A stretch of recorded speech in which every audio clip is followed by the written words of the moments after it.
आपल्याला पाहायचं आहे linear equation in two variable. यावरती 12 मार्कचं चॅप्टर आहे. यामध्ये बोर्डमध्ये एक्झाम या टॉपिक वरती linear equation in two variable मध्ये सायमल्टेनियस मेथड वरती आपल्याला 3 मार्कचा प्रश्न येते. किती मार्कचा? 3 मार्कचा प्रश्न येते. आणि हा प्रश्न सॉल्व्ह करत असताना आपल्याला 2 इक्वेशन दिलं असते. पहिलं इक्वेशन काय आपल्याकडे आणि सेकंड इक्वेशन काय असे आपल्याला 2 इक्वेशन दिलेले आहे. आता 2 इक्वेशन बघा. पहिल्या इक्वेशन मध्ये व्हेरिएबल कोण आहे? दुसऱ्या इक्वेशन मध्ये पण व्हेरिएबल कोण आहे? असे सारखे असतात. वरती एक्स आणि खाली एबी असं नसते. दोन्ही इक्वेशन मध्ये व्हेरिएबल काय असतात? सेम असतात, सारखे असतात. आता यामध्ये या व्हेरिएबलची मला एक्स ची व्हॅल्यू किती आणि वाय ची व्हॅल्यू किती हे मला काढायचे. ठीक आहे. आता हे सॉल्व्ह करण्याकरिता आपल्याकडे 2 मेथड्स आहेत. किती आहे? सायमल्टेनियस इक्वेशन सॉल्व्ह करण्याकरिता 2 मेथड. पहिली मेथड कोणती आहे? ठीक आहे, त्याला इलिमिनेशन म्हणतात किंवा इलिमिनेटिंग मेथड असं म्हणतात. आणि दुसरी मेथड कोणती आहे? ठीक आहे.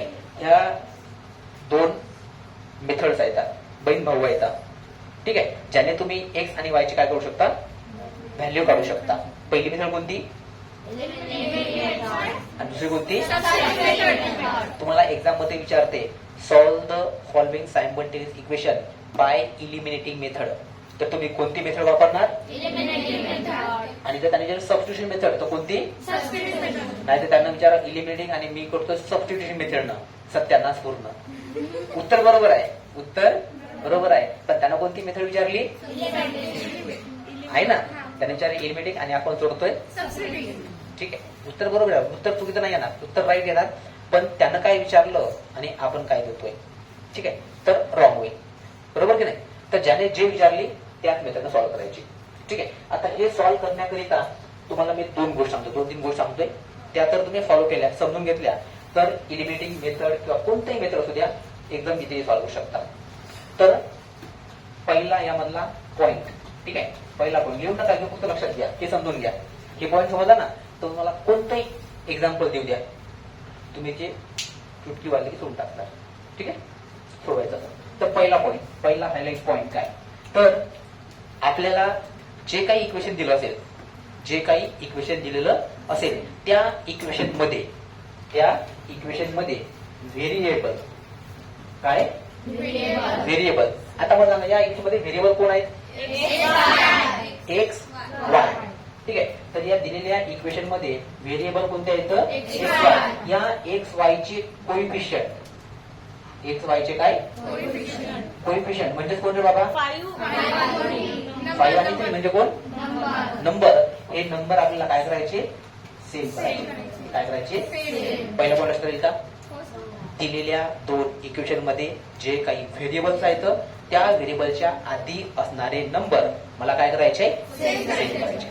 हे माझ्या डोक्यात पहिलं आलं पाहिजे. जसं इक्वेशन मध्ये दिसले खडा आलं तर तुम्ही डोक्यात पॉइंट उडला पाहिजे की दिलेल्या इक्वेशन मध्ये नंबर काय पाहिजे? सेम. आता इथं नंबर सेम आहेत का? इथं एकचा कोण आहे? 5. इथं एकचा कोण आहे? 3. सारखे आहेत का? इथं वायचा कोण आहे? -3. कोण आहे? आणि इथं वायचा कोण आहे? इसका कोणी नाही होता उसका. ठीक आहे, मग या वायचा कोणी नाही म्हणजे कोण आहे? घाबरून जायची गरज नाही. इथं कोण आहे? म्हणजे या ठिकाणी एक्स आणि वाय या व्हेरिएबलचे कोइफिशियंट नंबर हे सारखे आपल्याला सारखे पाहिजे. सारखे आहेत का? मग सारखे नसतील तर आपल्याला सारखे करायचे. तुम्ही तिकडे काही भानगडी करा पण याला काय करा? सारखे करा. ठीक आहे, मग सारखे नाहीत बाबा, मग आपण सारखे करू. हे झाला पहिला पॉइंट. दुसरा पॉइंट काय पाहिजे? तुम्ही सारखे केले, इमॅजिन करा हे नंबर काय येतं? सारखे आहेत. वरे पण वायचा 3 आहे, खाली पण वायचा 3 आहे. समजा इथे वायचा किती आहे? 3 आहे, तर इथं एकच आहे. पण इमॅजिन करू आपण इथं वायचा पण किती आहे? 3 आहे. वरचा पण वायचा 3, खालचा पण वायचा 3. दोन्ही पण व्हेरिएबलची कोइफिशियंट काय येतं? सेम आहे. क्लिअर आहे? आता दुसरा पॉइंट काय सांगतोय? जर त्या व्हेरिएबलचे कोइफिशियंट सारखे असतील, काय म्हटलंय? तर त्यांचे साइन हे अपोजिट पाहिजे. ठीक आहे, नंबर सेम आहे तर त्या नंबरचे साइन काय पाहिजे? अपोजिट म्हणजे सारखे. बरोबर का? काय पाहिजे? वेगवेगळे. म्हणजे वरच्यात जर प्लस असेल तर खालच्यात एक प्लस असं पाहिजे. ठीक आहे. आता प्लस मायनस असं, प्लस वरच्याचा प्लस खालच्याचा मायनस असेल म्हणजे एकमेकांची साईन काय येतं? ऑपोजिट आहे. तर सरळ सरळ त्यांची ऍडिशन करायची. काय करायची? ऍडिशन म्हणजे काय? बेरीज करायची. समजलं पॉईंट? पहिला पॉईंट काय सांगितला? व्हेरिएबलचे कोएफिशियंट सारखे पाहिजे. त्यानं जर दिले तर सोन्याहून पिवळं, सोन्याहून पिवळं, आणि नाही दिले तर मग आपण करायचे. आहे की नाही दिले तर आपण करायचे. मग आपली बारी आहे. आपल्याला हातपाय हवा लागेल आणि त्याला बरोबर करावं लागेल. ठीक आहे. मग आपण बरोबर करू आता. आणि इथं साईन बरोबर आहेत का अपोजिट? म्हणजे आपल्याला एक गोष्ट त्यांनी ऑलरेडी दिलेली आहे, एक गोष्ट आपल्याला करायची. क्लिअर आहे? ठीक आहे. आता येऊ आपण या क्वेश्चनच्या सोल्युशन कडे. मी क्वेश्चन लिहिलं आणि नाव काय टाकलं? सोल्युशन. काय टाकलं? सोल्युशन.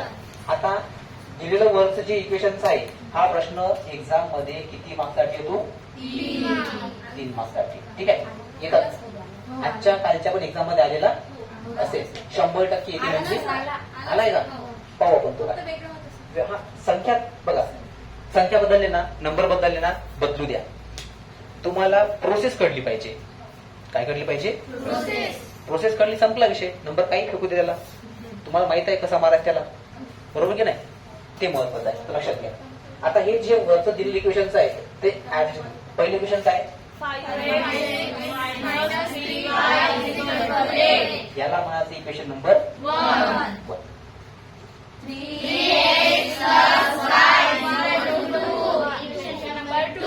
इथपर्यंत काय नाही का? वर पाहायचं, खाली लिहायचं. ठीक आहे. आता यामध्ये दोन्ही इक्वेशन मध्ये व्हेरिएबलचे कोएफिशियंट सारखे नाही यायचं. आता हे कोएफिशियंट आपल्याला काय करायचे आहेत? सारखे आहे. आता मला एक सांगा, एकचा कोएफिशियंट 3 आहे, एकचा कोएफिशियंट 5 आहे. ठीक आहे. इथं दोघांमध्ये कॉमन पाहिलं तर दोघांमध्ये कोणता नंबर येते? अरे कॉमन नंबर टेबल मध्ये 15 येते ना. 3 5 5 3. म्हणजे या इक्वेशनला मला 3 न मल्टिप्लाय करू लागेल, खालच्या इक्वेशनला मला 5 न मल्टिप्लाय करू लागेल. म्हणजे दोन्ही इक्वेशनला मल्टिप्लाय करू लागेल. याला वेगळं त्याला वेगळं, दोन इक्वेशनला. मग मी थोडंसं अवघड जाईल, आन्सर येईल पण तो अवघड जाईल. मग आता मी काय करणार? यात 3 वाय आहे, यात इथं काही नाही म्हणजे कोण आहे? एक आहे. मग इथं 3 आहे, या इक्वेशनला किती मल्टिप्लाय करू? इथं 3 याला किती मल्टिप्लाय करू? 3 ना. म्हणजे तुम्हाला एकाच इक्वेशन मल्टिप्लाय करायची गरज आहे, 2 ला मल्टिप्लाय करायची गरज नाही. मग इथं काय करायचं? 3 न मल्टिप्लाय करायचं. ठीक आहे. आणि जे तुम्ही लिहिताय मल्टिप्लाय केलं ते इथं लिहायचं. ठीक आहे. मग तुम्ही काय लिहाल? In equation 2, in equation 2 multiply समजलं का? हो सर. इक्वेशन 2 ला, याचा अर्थ काय? इक्वेशन 2 ला तुम्ही किती मल्टिप्लाय केलं? 3 न. आणि मल्टिप्लाय कसं करायचं? दोन्ही साईडला. म्हणजे या इक्वल्सच्या इकडं पण, इक्वल्सच्या तिकडं पण. मग आता मल्टिप्लाय करा. 3 3 जा 9, 1 जसाच्या तसा, ठीक आहे, प्लस 3 1 जा 3, वाय जसाच्या तसा, बरोबर. 3 2 जा 6, इक्वेशन 1, इक्वेशन 2, इक्वेशन नंबर 3, काही अडचण पर्यंत. 9. आता बघा, इक्वेशन 2 चं कन्व्हर्शन आपण कशामध्ये केलंय? 3 मध्ये केलंय. आता इक्वेशन 1 आणि 3 मध्ये काय दिसतं मला सारखं? 3y. इथे 3y आहे आणि इथे पण कोण आहे? 3y. दोन्ही ठिकाणी जे व्हेरिएबलचे कोएफिशियंट आहेत, नंबर आहेत, ते सेम झाले. सेम. इथं 3y 3y आणि साईन काय आहे? अपोजिट आहे. मग आता मी काय म्हटलं होतं? अपोजिट साईन असेल तर काय करायची? संपला विषय. मग तुम्ही काय करणार आहे? तर 5, add equation 1 and equation 3, adding equation 1 and 3. Equation 1 काय आपल्याकडे? 5x - 3y = 8. ठीक आहे. आणि इक्वेशन 3 काय आहे? 9x - 3y = 6. प्लस आहे, बरोबर ना?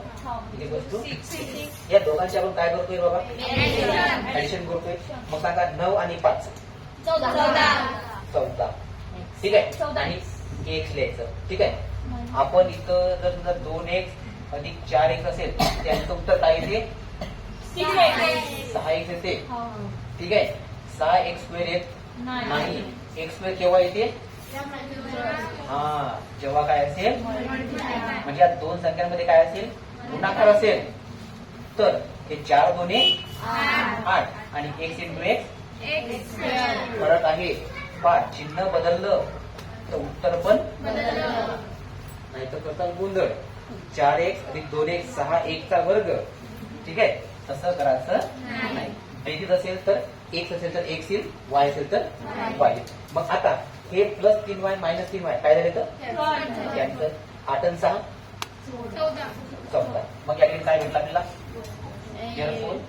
14x 14x is equals to 14. आता मग सांगा 14 आणि x मध्ये काय रिलेशन आहे? Multiply. x is equals to 14 divided by 14. तर x ची व्हॅल्यू काय भेटली? 14 म्हणजे समजलं का? आता therefore put x is equals to ही x ची व्हॅल्यू तुम्ही या इक्वेशन मध्ये काय करायचं? पुट करायची. इक्वेशन 1 मध्ये करा, 3 मध्ये करा, कुठेही करा. तर मी put x is equals to 3 sorry x is equals to 1 in equation कुठं पुट करणार मी? 1 मध्ये पुट करतोय. तुम्ही जर 3 मध्ये पुट केलं तरी चालेल, काही फरक पडत. कुठेही पुट करू शकता. तुमची मर्जी. कुठेही पुट करा. सर न 3 मध्ये केलं मग मी 3 मध्येच करतो, 1 मध्ये करणार नाही. सर मी 1 मध्ये केलं मी पण 1 मध्ये करतो. कुठेही करा, काय फरक पडणार नाही. मग मी कुठे केलंय बाबा? 1 मध्ये केलंय. तर इक्वेशन 1 काय आपल्याकडे? 5x minus 3y is equal to 8. ठीक आहे. आता जिथं 1 दिसल, जिथे काय दिसल? 1 दिसल. जिथे 1 दिसेल तिथे काय पुट करायचं? 1 पुट करायचं. तर 5 into 1 minus 3y 8. 5 1 3y बरोबर 8. आता एवढं सांगा आपल्याला हे 5 तिकडे पाठवायचे आहे. तर मायनस 3y जागेवर राहतील 8. आता हा 8 हा 5 आहे, हा मायनस आहे का प्लस आहे? प्लस आहे. हा जो मायनस साईन आहे हा 5 चा नाही, हा कोणाचा आहे? 3 चा आहे. तर हा प्लस 5 तिकडे काय होतील? मग 8 मधनं 3 गेले, सॉरी 8 मधनं 5 गेले, 3 राहिले आणि मायनस. आता इथे हा जो 3 आहे मल्टिप्लाय तिकडे काय होईल तो? म्हणजे y is equals to 3 upon minus. तर y ची व्हॅल्यू काय भेटेल? 3 मायनस 1. मग शेवटला therefore x, y is equals to x ची व्हॅल्यू 1 आणि y ची व्हॅल्यू मायनस 1.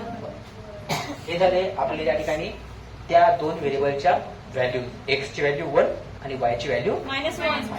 क्लिअर आहे का? असं तुम्हाला क्वेश्चन विचारते. किती मार्क्स साठी? 3 मार्क्स साठी. सिंपल आहे, साधा सरळ आहे. क्लिअर आहे इथपर्यंत? घ्या.